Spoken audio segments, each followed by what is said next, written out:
The morning of the 19th of April 2021. I always note the date at the start of these videos because I want to make sure you are watching the newest video with the newest information. Typhoon Surigae, also known as Bising here in the Philippines, still a very dangerous storm system. But the good news, we are starting to see a churn towards the north, keeping it just offshore. But the big thing right now is a very large wind field on this storm. Already been seeing these impacts across Samar over through Catanduanes. See visible satellite imagery, just the extent of that cloud field, that dense cirrus overcast.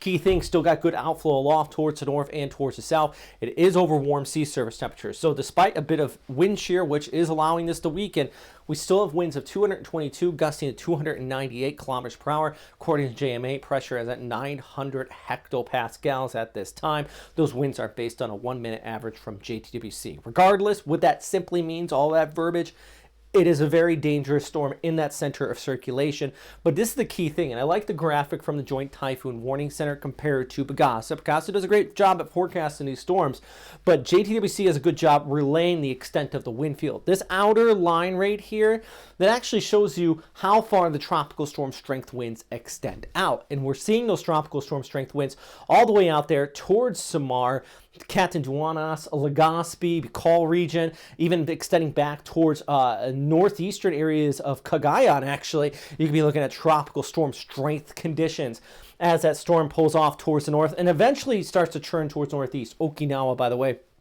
right there, beginning questions about if it's going to impact you. Large waves on the southern face of the islands out here. The big issue, same thing over towards Taiwan along the east coast. This is microwave imagery, and I like to show this.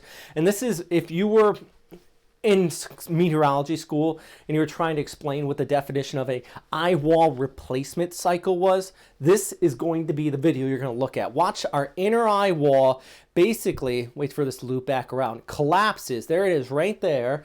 Then the outer eyewall forms rain around it. And this is a classic thing that happens with stronger storms. And we see a bit of weakening, but once it does complete that eyewall replacement cycle, the wind field expands. And thus we have those winds extending out so far from the center of circulation. Oh, one more thing before I show you some of these photos. I do also want to note that you do have that left side of that microwave imagery really showing where those gustier conditions are out here in Samar, not to mention a bit of a storm surge likely in northern Samar and that continued rainfall coming on shore. And thus got these photos coming out of that area via Tacloban today. Significant flooding, river flooding, it looks like right here.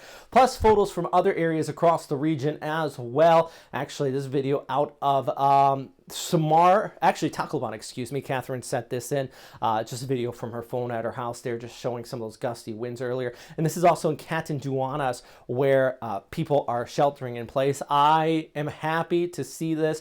Even if the storm's staying offshore, I'm happy to see that people were heeding the warnings, especially since we did go under these signal force warnings along the seaboard of Samar and for sure Catanduanes. I mean, this is so close that damaging gusts are definitely possible there.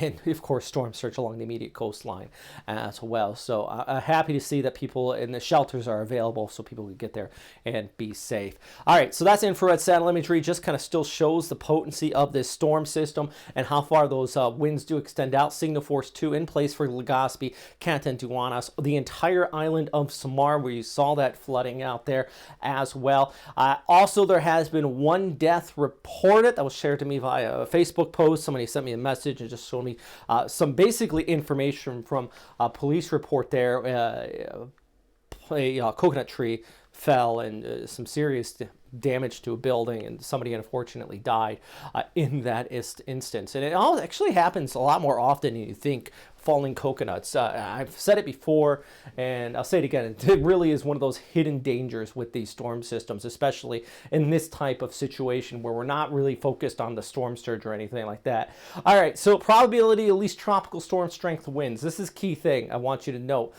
There still is a probability of these tropical storm strength conditions shown there in the green across southeastern Luzon and all the way up towards northern Luzon. I think even across the Cagayan Valley, we're actually going to see some of these gustier conditions funnel up, and thus you still have a pretty good chance of those tropical storm strength conditions here as well. I mean, just take a look at the GFS basically the 10-meter winds, those damaging winds are really there indicated in the red, but the yellow still has potential of, you know, knocking down trees, tin roofs, things like that. Snatched roofs are definitely going to be damaged in those type of winds as this pulls towards the north. But this is what I was talking about, the Cagayan Valley. Look at the winds just kind of funneling up the valley there along the Cagayan River, and that's where we could be looking at some of those gustier conditions as we go ahead into Wednesday as well. Definitely going to be picking up as that pushes on by. So even if you're just inland, still going to be seeing very windy conditions coming across on that.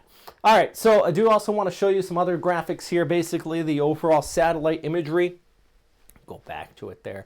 This is one reason why I'm going to talk about my Patreon package, to the Patreon donations, that I'm trying to get a new weather graphics, because this one's been finicky here recently, but I'll get to that in a second. There's the overall satellite picture. Big reason why our storm system is turning towards the north is it's getting picked up by this upper level trough, basically a cold front here extending off of that. We do see that shear line, and this is going to get hooked and pulled towards the north along the eastern flank of that high pressure area located towards the west of Luzon. The good news with that is that after the eyewall replacement cycle and that shear line interacting with it, we are seeing our storm system kind of weaken off just a bit. Now, it's just a bit. It's not a significant weakening, but overall, it is starting to lose that major Cat 5 intensity like we saw just 24 hours ago. That's what the satellite imagery looked at when this was at peak intensity. Absolutely just a dangerous, robust storm at that time.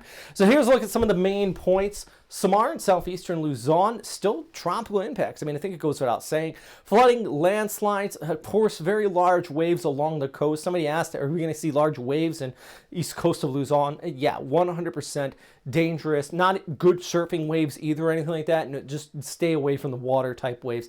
And as I mentioned, one death has been reported. Thank you very much for everybody on Patreon. Got a bunch of new people, actually. James Voigt, Ben's Girls, Dave Rico, and Chris Lancaster, all being those super typhoon threshold. That's $10 a month. I really can't thank you guys enough for helping out. And this is the graphic package I'm talking about. I'm getting a new computer to go with it.